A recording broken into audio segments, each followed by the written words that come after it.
Hi, I'm Alison Warner, founder of Evolve and Grow and author of Build and Grow.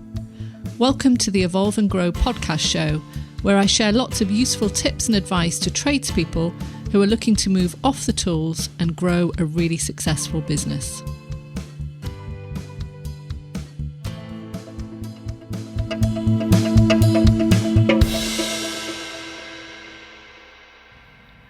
The build system, implementing systems and processes.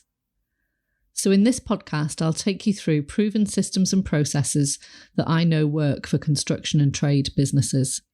If anything, this is one of the most important podcasts, as it is these things that will ensure your business is set up for success and you've got the key information in your business visible in order to make better decisions. We're going to look at these systems and processes in the 4 areas of business: finance, customer, organisation and team. So first of all, finance. As we covered in a previous business planning podcast, it's so important that you as a business owner have a strong handle on the numbers. Often I see people who are very stressed, which is caused by them not knowing how much they're turning over each month, how much profit they're making, and if they can afford to take somebody on. The phone's ringing off the hook, but they never seem to have enough money in the bank. However, this is usually not indicative of a lack of sales. It can be a sign of not having enough time or resource to ensure invoices are sent out on time or non-payments are chased up. Without having a clear picture of sales, profitability and cash flow, you'll find it very difficult to make the right decisions. This is why the first thing I ask to see when conducting a consultation with a client is their most up-to-date figures. So let's talk about accounting software. There's lots of different packages on the market. My personal favourite is Xero because it's so easy to use. It's in the cloud and it's in real time, meaning that it's always showing up-to-date information. It can also be easily accessible from an app on your phone, so you can check your bank balance and outstanding invoices when you're out and about. QuickBooks is another accounting software package that's commonly used in the trade industries. So quite simply, accounting software enables you to do many things. It enables you to create invoices, produce estimates, track payments of suppliers, track payments received and reconcile against invoices. You can put a financial forecast in there and report the actual against the forecast to see how accurate your predictions are. You can produce different cost centres for each job, enabling you to see which jobs are profitable and which aren't. You can produce various reports, including monthly profit and loss accounts. And crucially, you can automatically send reminders to customers for non-payment of invoices when they're 7, 14 and 21 days overdue, for example. This can obviously save you huge amounts of time and therefore money, as you can track financial information all in one place. All of the different software is very reasonable as well in terms of cost, charging a monthly fee with no tie-in to a contract. So now let's talk about the customer and the different CRM systems that are on the market. CRM stands for Customer Relationship Management, and this enables you to have all of your customer data in one place and market effectively to it. There are some on the market that are specific to the trade and construction industries and enable you to generate quotes, schedule staff on jobs, and monitor their location. When construction and trade businesses reach a certain size, it can become quite a logistical nightmare, scheduling several team members on different jobs. By using a CRM system, this can avoid mistakes being made, so for example, double booking of staff. They are also invaluable for businesses such as a plumbing company, where there may be several plumbers out on the road at one time, servicing reactive jobs. By using a CRM system, you have visibility of where your team members are and can assign the closest one to different jobs as they come in. Specific CRM systems to the trade and construction industries that I would recommend, I'd have a look at Tradeify, ServiceMate, and Simpro. Now let's move on to organisation. So one of the key systems that I recommend, certainly in the building industry, is a Gantt chart. And this is a simple tool that enables jobs to be managed more efficiently throughout a project schedule. Designed by Henry Gantt, that's G-A-N-T-T, an American mechanical engineer, a Gantt chart uses bar charts to represent the start and finish times of different elements of a project, enabling you to schedule, manage and monitor all of the tasks and resources relating to it. The project timeline includes work scheduled and already completed over a particular time period.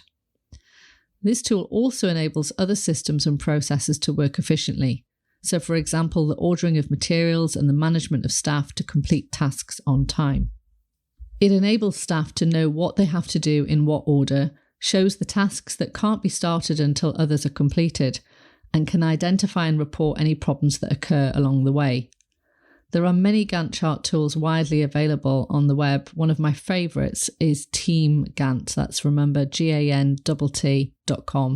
And they're all available for a reasonable monthly fee, and most offer free trials. Time management is probably the most common problem I come across in working with this industry. I often hear, I just don't have enough time, or how do I find the time to get everything done that I need to? More often than not, there is enough time, it's just that it's not being managed effectively. So we're now going to look at 4 different time management techniques that I've found to be helpful to clients. Everyone tends to have a favourite out of the 4, so it's really a case of trying them and seeing which one works best for you. The first is the urgent and important matrix. And this is a tool that was actually created by Eisenhower and often referred to by Stephen Covey, author of The 7 Habits of Highly Effective People. It's a simple way of organising your to-do list by prioritising the items on a basis of urgency and importance. So in one of the quadrants, we have urgent and important tasks. These are the tasks that you need to deal with within the next 24 hours, and only you can do them, i.e. they can't be delegated. The tasks that fall into the non-urgent but important box, well, these are tasks that are less urgent than the others, i.e. they don't have to be done within the next 24 hours, but they are important and again can only be done by you. And these should be diarised. So estimate how long the task is likely to take and then block the time out in your diary. Moving on to the quadrant that's urgent but not important, these tasks could potentially be delegated but need to be done fairly quickly. Challenge yourself and ask, does this really need to be done by me? Could it in fact be delegated to someone on the team or outsourced, for example? And then finally, we have the not urgent, not important box. And these are the sorts of things that may be taking up time but adding no value. It could be as simple as spending time on Facebook, surfing the internet, or perhaps something that you've fallen into a habit of doing, and you need to ditch these tasks. I'm now going to share with you the Ivy Lee method, often referred to as the 6 most important things exercise. This goes way back to 1918 when Charles Schwab, who was the president of Bethlehem Steel and one of the richest men in the world at the time, brought in a productivity consultant named Ivy Lee to increase efficiency in his team. Schwab asked Lee how much would it cost for the advice, and Lee famously said nothing. He asked Schwab to pay him after 3 months what he thought his advice was worth. All he asked for was 15 minutes with each of the firm's executives. When he met with the executives, Lee said, at the end of each day, write down the 6 most important things you need to get done tomorrow. List them in order of importance, and when you come into work tomorrow, start by focusing on the most important task. And when this is done, move on to the next until they are all completed. At the end of the day, move any tasks that haven't been completed to the following day and repeat the process. Repeat this every day. After 3 months, Schwab was so delighted with the improvements Bethlehem Steel was making, he wrote Lee a check for $25,000. Now, that might not sound a huge amount in today's terms, but at the time, the average worker in the US was paid $2 a day. Now, the third time management technique that I often share is called the £10, £100 and £1,000 task exercise. And this is a technique that I was taught by one of my very first mentors, Nick James, several years ago. Effectively, it gets you to think about the value of each of the tasks you have on your to-do list. It's a good way of challenging yourself in terms of whether you're holding on to too many low-value tasks, and gets you to think about whether they could be delegated. It can also include the tasks that you would be doing if you had more time. Value is the amount of value a task creates for the business, as well as the cost that could be incurred if it were to go wrong. For business owners who are trying to do too much themselves, this is a great exercise to complete. And now finally, let's look at mind mapping. Mind mapping is a technique that has been used for thousands of years but was made famous by British psychologist Tony Buzan. I find it an effective exercise to do when I've got a large project to plan out that has many different elements. Of our brain, 67% is visual, and therefore the brain likes it if we get everything out of our head and down onto paper in a visual format. A to-do list is linear and therefore not as effective, whereas a mind map is far more memorable as it's in picture format. To mind map, we start by entering the topic in the middle of the page, and then we draw lines going off it to different related topics. I personally call these buckets, and we then draw lines off each bucket to identify all of the elements relating to it. This can be an effective way of planning a job before completing a Gantt chart. Unless you're taking time out to plan your week, it is likely that you'll be in firefight mode a lot of the time, reacting to whatever comes your way. If you're running your business this way, it's a bit like being in the passenger seat of a moving car. You are being taken wherever the driver goes as opposed to deciding on the journey yourself. Too many people, I'm afraid, are running their businesses this way, and it's a vicious circle. Until you take a step back and decide how you want to spend your time and how you are going to focus on the things that make a real difference to your business, you'll never break this cycle. Stephen Covey used to liken this to trying to fit large rocks in a bowl after lots of small rocks had been placed in there first. The large rocks are a metaphor for the important tasks, the tasks that will drive the business forward. Often these are the things about which business owners say, "I'll get round to doing them one day," but never do. The small rocks relate to all the other things that take up your time, but don't add as much value and distract you from doing the things that will make a big difference. If you had to take a step back from your business, what things would you like to spend your time doing? These are likely to be the things that you're best at and enjoy the most. Don't worry about the how for the moment, just imagine they're all possible and list them. Now let's look at planning the ideal week. I referred in a previous podcast to wealth dynamics and looked at the different types of activities that energize us. We look at dynamo, blaze, tempo, and steal activities. So now let's look at what these activities could be in your business and the importance of not constantly flitting from one type of task to the other. If we do, it's tremendously tiring for our poor old brains, especially the prefrontal cortex, which is required for thinking creatively. If you find that you're trying to concentrate on something and you just can't get into the task, it's likely that your prefrontal cortex is tired. This is the part of the brain right at the front. One of the reasons may be that you're simply trying to do too many different types of tasks all on the same day. So let's look at what these tasks might be in relation to the four energies. So dynamo energy tends to relate to creative tasks, anything that is required where you need to think creatively or long term. Blaze energy involves anything to do with people, so networking, sales, client and team meetings. Tempo lends itself to planning and organising tasks, and steal is anything that involves detail, financial analysis and accounting tasks. When it comes to planning your ideal week, I would really recommend that you ensure you have an electronic diary, for example Outlook, that synchronises with your phone. This means that any updates or changes you make to your diary will automatically synchronise with the diary on your desktop as well as your phone. This might sound very basic, but I meet a number of trade business owners who haven't got this in place, and it does cause havoc. Ensure you block out time for different tasks each week, making sure that you don't have too many different types of tasks all on the same day. An electrician client I worked with a few years ago came to me and said that he felt at times like he was running the business on the back of a fag packet. I knew his business well and think he was being rather hard on himself. He was a good electrician and his company had a good reputation in the local area. However, there were definitely opportunities to make things run more smoothly and give him the sense of organisation he desperately wanted. So we set some objectives to achieve greater organisation, to have a clear vision of the future and a plan of how to get there, to develop a strategy to bring the right people in, and to spend more time on the right things to drive the business. One of the most useful tools for him that he learnt about was the urgent important matrix, and he began using this every Monday to plan out his week and ensure that he was prioritising his tasks in the best way. And here is what he had to say. When I first started my electrical contracting business, my only concern was if I would have enough work. I concentrated on providing my clients with a first-class service at a fair and competitive price, and within 3 years I had 7 guys working for me. This is when I started to encounter problems I didn't anticipate.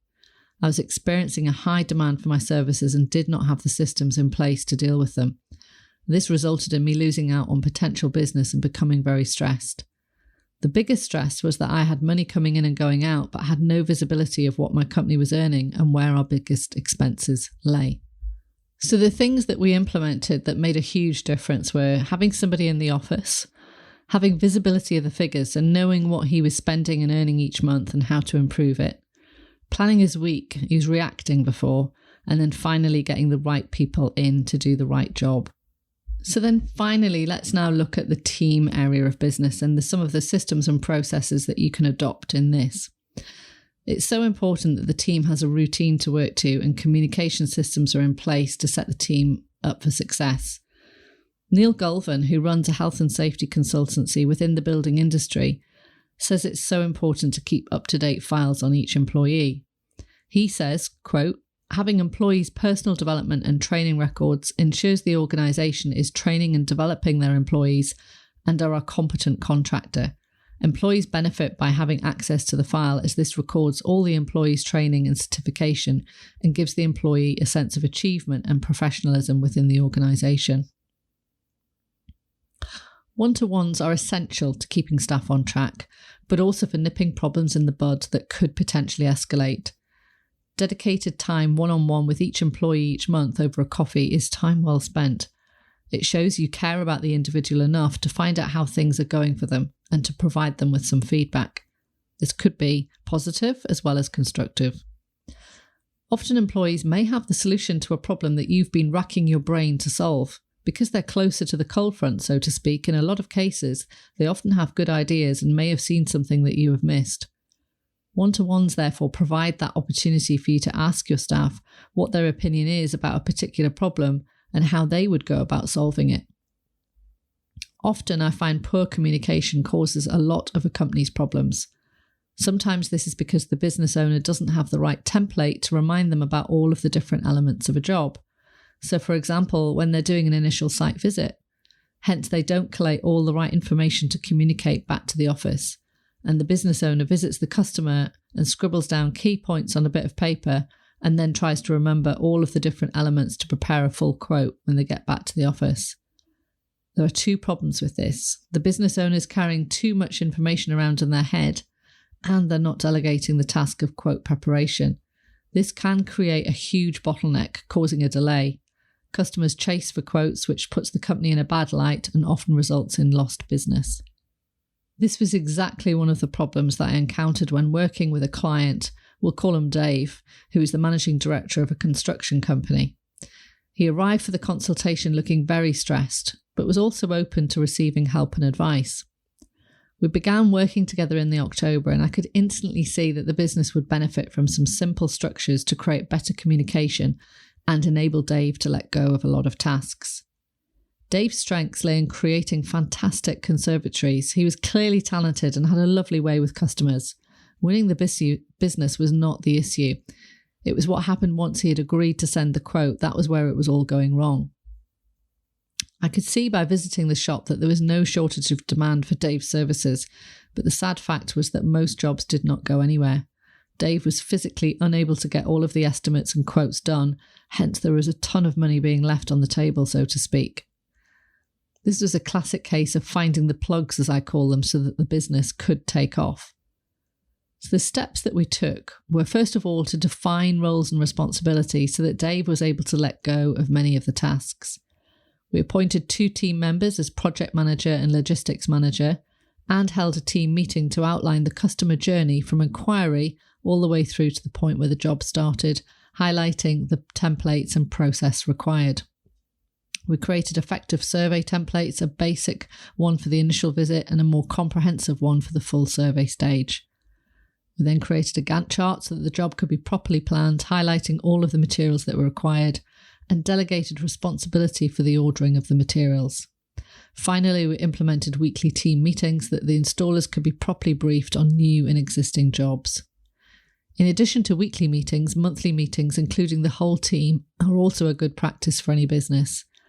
The purpose for these is quite different to that of the weekly meetings, which are about briefing the team on the details of jobs for the following week. Monthly meetings inform the team about company performance, what's gone well over the previous month, what could have been better, and rewarding and recognising anyone who's gone above and beyond.